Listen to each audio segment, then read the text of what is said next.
Bismillahirrahmanirrahim. Assalamualaikum warahmatullahi wabarakatuh. Sebelumnya saya ucapkan terima kasih kepada dosen pembimbing saya yang telah membimbing saya dari awal mulainya hingga sampai saat ini. Ibu dosen pembimbing satu saya, Bapak Dr. Engineer Novanto Yudhistira, Eskom MSc, dan dosen pembimbing kedua saya, yaitu Ibu Dr. Diva Kurniani Tias, Eskom. Perkenalkan, nama saya Wan Adadion dengan NIM 1515029111010. Pada kesempatan kali ini saya akan mempresentasikan hasil penelitian saya yang judul sintesis motif batik menggunakan diffusion generative adversarial network.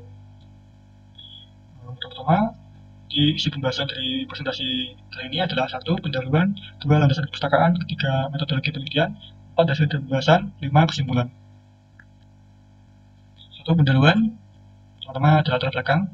Itu batik adalah karya seni dan kerajinan yang berupa motif batik kain yang banyak jenisnya dan unik bagi masyarakat Indonesia. Penelitian batik sebelumnya itu banyak yang berfokus pada klasifikasi motifnya. Namun dengan perkembangan kecerdasan buatan yang semakin maju, ada potensi lain yang dapat dilakukan yaitu generasi atau sintesis.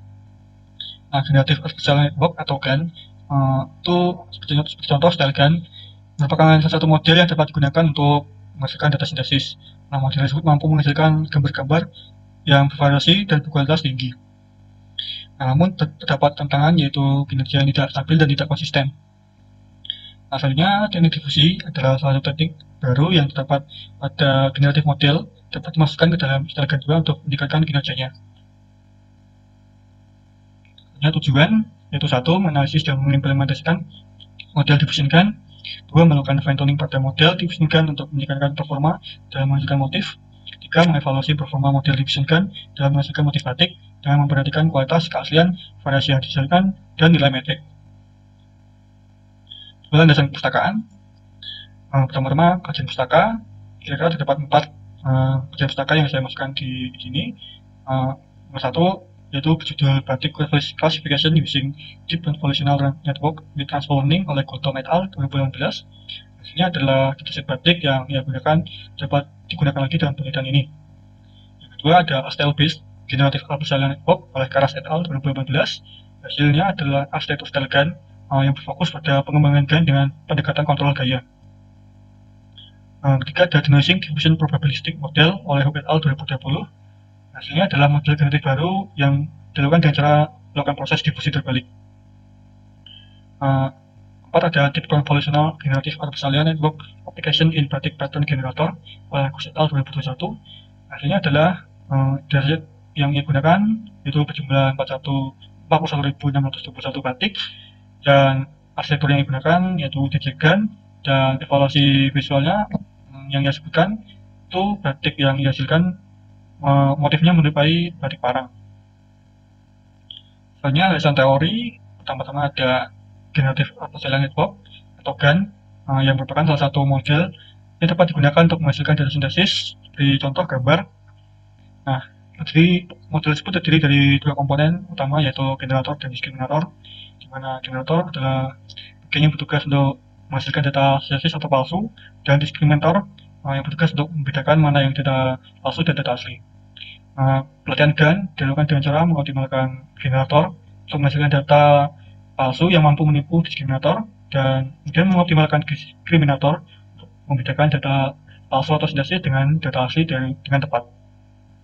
Arsitekturnya seperti gambar di samping, di mana awalnya terdapat ruang laten atau biasanya sebuah distribusi acak yang digunakan sebagai input generator yang akan menjadi data palsu, dan data palsu tersebut akan dimasukkan ke diskriminator bersama data asli untuk dicek apakah mana yang palsu dan asli, dan hasilnya akan di backprop untuk mengupdate generator dan diskriminator.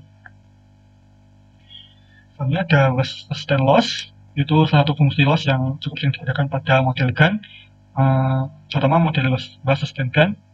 Fungsi loss ini mengukur jarak antara distribusi data acak untuk data asli dengan distribusi acak untuk data palsu, di mana samanya seperti di layar ini. Untuk critic loss atau discriminator loss itu dia menghitung output dari diskriminator dengan data asli dikurangi dengan output dari diskriminator dengan data palsu.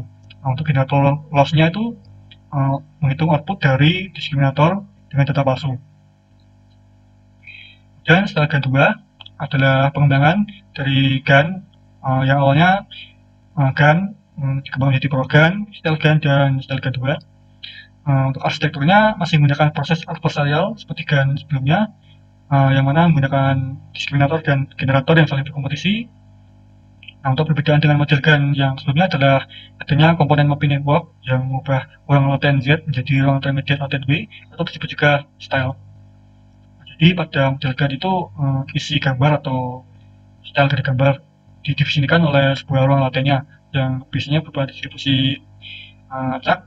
Nah, jadi di style GAN ini ruang latennya itu akan diolah terlebih dahulu sehingga style dari gambar yang dihasilkan dapat dikontrol lebih baik.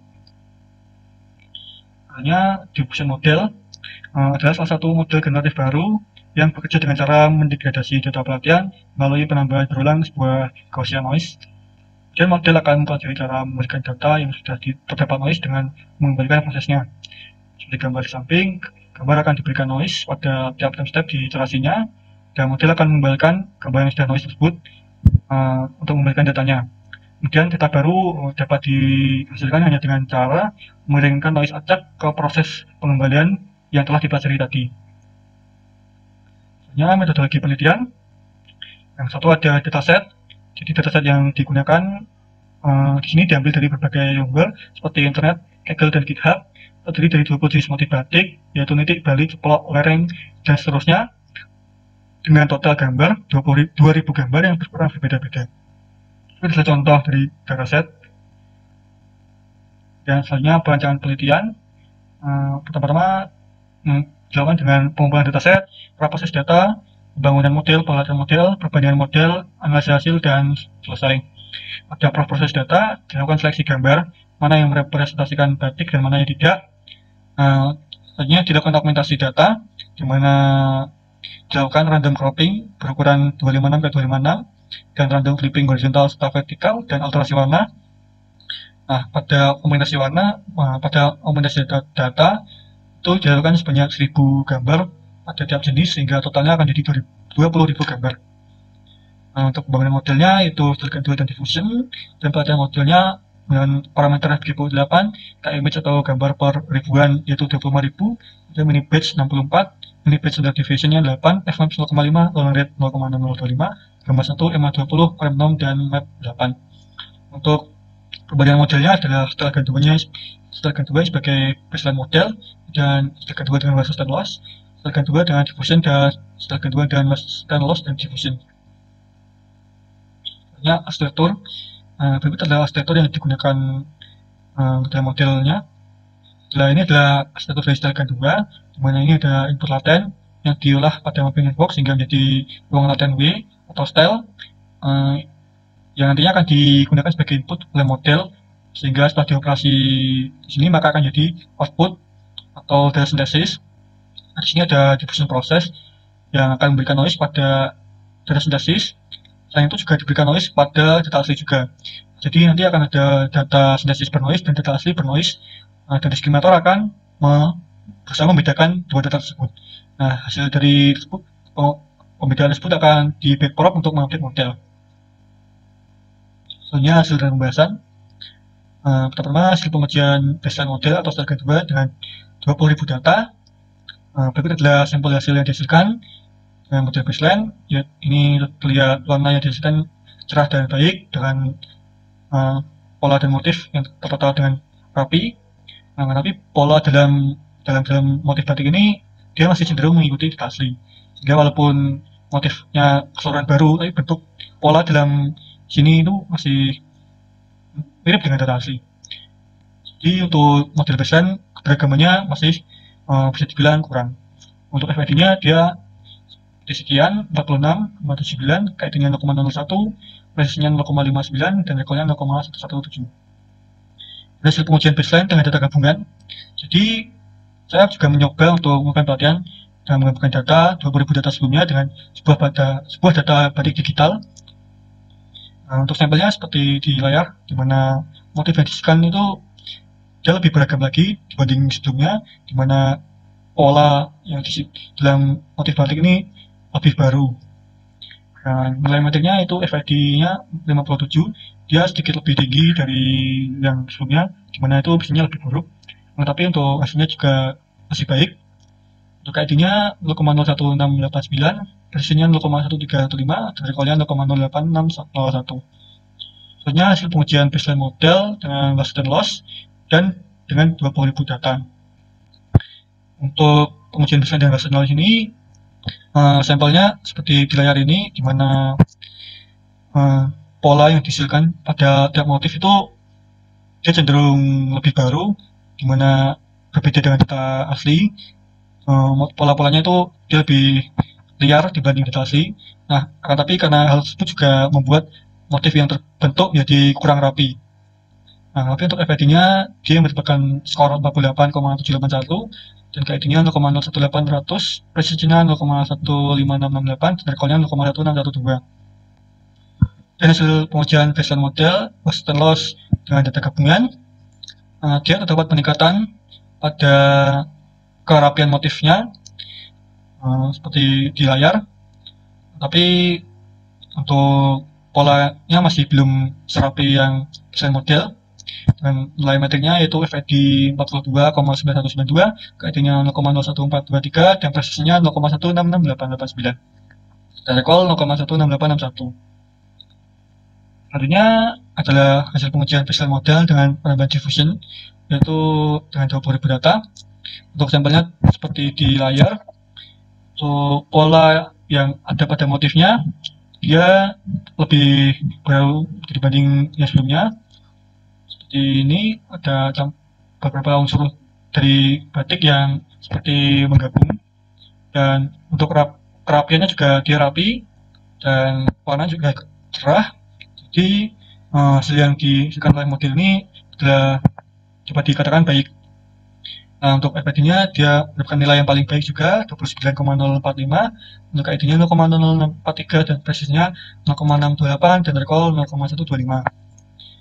Dan untuk baseline model yang diffusion data gabungan, seperti di layar, dia lebih beragam lagi pola pada motif yang dihasilkan. Nah, tetapi FID-nya dia lebih buruk dibanding sebelumnya, yaitu 33, KID-nya 0,00605, posisinya 0,1777, dan recall-nya 0,1172.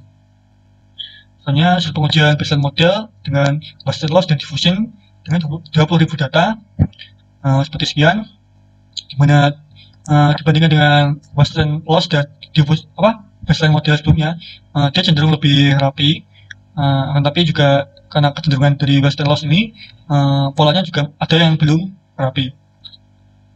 Untuk FID-nya dia 36, KID-nya 0,01, presisinya 0,744, dan recall-nya 0,1426. Selanjutnya dengan pengujian baseline model dengan loss and loss dan diffusion menggunakan data gabungan, dia mengalami peningkatan pada kerapian. Nah, terlihat seperti di layar, itu motif yang terbentuk dia lebih rapi dibanding yang tanpa menggunakan banding sebelumnya. FID yang dihasilkan itu dia tapi lebih buruk dibanding yang tadi, itu 43, 4,43, kemudian KID-nya 0,01550, presisinya 0,1756, dan recall-nya 0,1372. Selanjutnya ini adalah analisa hasil keseluruhan, dimana seperti yang dilihat di layar, untuk hasil yang terbaik itu dihasilkan oleh baseline model dan diffusion dan 20.000 data, dimana metrik FID-nya paling kecil itu 29,045, KID-nya juga 0,0643, presisinya 0,1628, dan recall-nya 0,125. Selanjutnya terakhir kesimpulan, itu model diffusion style kedua menunjukkan kinerja yang impresif dalam sintesis motif batik, di mana proses pembelajaran dan generasi data sintesis berjalan dengan efisien. Menunjukkan kelebihan model diffusion style kedua dalam menghasilkan distribusi data yang kompleks. Jadi pada bagiannya, di mana checkpoint tersimpan akan menunjukkan sampel hasil. Nah, pada sampelnya itu dia konsisten mengalami peningkatan gambar yang lebih baik. Selanjutnya model diffusion style kedua memiliki hasil yang paling baik dibandingkan model lainnya yang diuji. Model ini menghasilkan gambar yang paling baik, memiliki keragaman serta hasil metrik FID serta KID yang paling baik. Tentunya meskipun model distribusi intelligent 2 ini memiliki kelebihan, penelitian ini juga menemukan beberapa tantangan seperti diperlukannya dataset yang banyak serta beragam agar model dapat belajar dengan baik, serta diperlukannya waktu serta sumber daya yang besar dalam pelatihan. Baik, terima kasih. Selanjutnya saya akan menunjukkan demo atau kode yang saya gunakan dalam model. Berikut adalah kode yang saya gunakan. Jadi terdapat 3 komponen utama pada diffusion intelligent 2 ini. Ada networks, loss, dan diffusion. Pada bagian networks terdapat pertama-tama ada fungsi normalis cycle moment, yaitu berfungsi untuk menormalisasi transfer input pada variansi momen kedua menjadi satu, sehingga pelatihan jadi lebih cepat. Selanjutnya ada kalkulasi modulated 2D, di mana dilakukan kalkulasi dengan mengalihkan koefisien modulasi sebelum diterapkan ke tensor input. Selanjutnya fully connected layer, di mana pada layer ini bertugas untuk menghubungkan setiap neuron di lapisan berikutnya, serta mengatur jumlah fitur masukan, aktivasi, dan output. Selanjutnya terdapat konfigurasi 2D layer, di mana terdapat operasi konfigurasi 2D dengan parameternya yaitu in channel, out channel, kernel size, bias, aktivasi, dan faktor upsampling dan atau downsampling. Selanjutnya ada mapping network yang bertugas untuk melakukan pemetaan vektor laten acak Z menjadi laten baru W atau style sesuai dimensinya. Selanjutnya synthesis layer, yaitu layer yang menggabungkan modulasi adaptif sebelumnya dari vektor laten W dan konfigurasi untuk menghasilkan fitur yang lebih kaya dan kontrol yang lebih baik. Selanjutnya ada 2RGB layer, yaitu layer yang melakukan output yang melakukan operasi output dari blok sintesis menjadi gambar berwarna. Selanjutnya ada sintesis blok, yaitu blok dalam generator yang bertugas sebagai penggabungan informasi laten dengan fitur sebelumnya dari generator. Selanjutnya ada sintesis network, yaitu kelas yang berisi rangkaian blok sintesis untuk menghasilkan gambar. Dan generator, yaitu kelas yang menghubungkan jaringan pemetaan atau mapping network sebelumnya dan jaringan sintesis untuk menghasilkan gambar. Dan diskriminator blok, itu diskriminator adalah blok yang digunakan untuk memproses gambar masukan dan menghasilkan skor yang menunjukkan seberapa realistis gambar tersebut. Selanjutnya adalah mini batch standard deviation layer, yaitu digunakan untuk mengatur standar deviasi mini batch. Dan ada diskriminator epilog, yaitu bagian akhir dari diskriminator yang digunakan untuk memproses lanjutan terhadap input. Ini ada kelas diskriminator, yaitu bertugas untuk melakukan ekstraksi fitur dari gambar input untuk membedakan gambar asli dan gambar palsu. Dan ini ada bagian loss, yaitu kelas intelligent 2 loss, yang pada kelas ini ada fungsi run G untuk menghasilkan gambar dan fungsi run D untuk menjalankan diskriminator. Dan tentunya dihitung gradiennya ya, pada tiap bagian, yaitu generator atau diskriminator. Soalnya di sini ada untuk bus dan loss-nya, di mana dia akan langsung menghitung output dari logits tanpa melakukan soft close. Kemudian di sini ada gradient penalty untuk digunakan pada bus dan loss. Selanjutnya bagian diffusion, terdapat fungsi gravitas schedule yang digunakan untuk membantu melakukan proses diffusion pada gambar menggunakan metode denoising. Selanjutnya ada fungsi Q-sample dan Q-sample-C yang digunakan untuk menghasilkan sampel pada tiap-tiap step dalam proses diffusi denoising. Selanjutnya ada class diffusion yang digunakan untuk menggabungkan proses diffusi dalam model.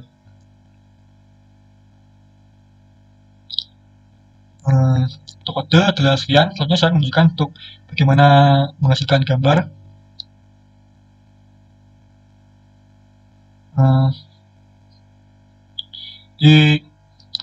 Akan melakukan generate gambar.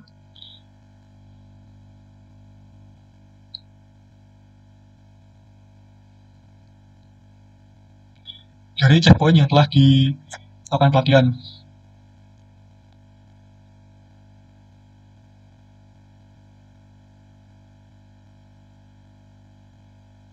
Biasanya ada seperti ini adalah gambar satuan yang dihasilkan dari checkpoint dengan model difungsi installkan.